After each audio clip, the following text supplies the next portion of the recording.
Is it my spine or my muscles causing my back pain? Back pain is one of the most common medical complaints affecting millions of people worldwide.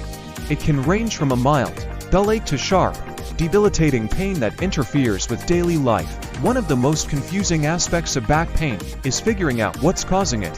Is it your spine or your muscles? Understanding the difference is essential for effective treatment and lasting relief. The role of the spine. Your spine is made up of vertebrae bones, intervertebral disc shock absorbers, and the spinal cord. Problems in the spine can cause a range of symptoms, including localized pain, radiating nerve pain, numbness, and even weakness in the limbs. Common spinal causes of back pain include herniated or bulging discs. When a disc slips out of place or breaks open, it can press on nearby nerves, causing pain, numbness, or tingling. Degenerative disc disease. As we age, discs lose hydration and elasticity, leading to pain and stiffness. Spinal stenosis. This condition involves the narrowing of the spinal canal, which can compress nerves and cause pain. Arthritis. Osteoarthritis can affect the spine's facet joints, leading to inflammation and stiffness. If your pain radiates down your leg, sciatica worsens when sitting or standing for long periods, or comes with tingling or numbness, it's more likely related to your spine. The role of muscles. Muscular back pain is often caused by strain, overuse, or poor posture. Unlike spinal conditions, muscle pain tends to be localized and may feel like soreness, stiffness, or tightness.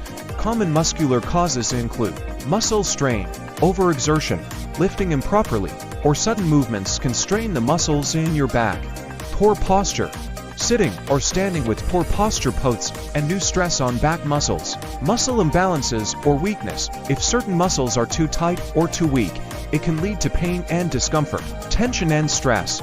Emotional stress can cause muscles to tense up, leading to persistent pain or discomfort. Muscle pain often improves with rest, stretching, massage, and over-the-counter pain relievers. It typically does not cause numbness, tingling, or pain that shoots down the legs. How to tell the difference? It can be tricky to determine whether your back pain is spinal or muscular without a professional evaluation. However, a few key differences may help. Spinal pain. Sharp, shooting, or radiating pain. Numbness or tingling, weakness, worsens with movement or posture changes. Muscular pain. Dull, aching, or tight feeling. Localized to a specific area, triggered by activity or stress. Improves with rest and stretching. When to see a doctor. If your back pain persists for more than a few weeks, is severe, or comes with symptoms like leg numbness, loss of bladder control, or unintentional weight loss, it's important to seek medical attention. A doctor may recommend imaging tests such as X-rays or MRIs to pinpoint. Like, subscribe, follow for your free back pain relief ebook.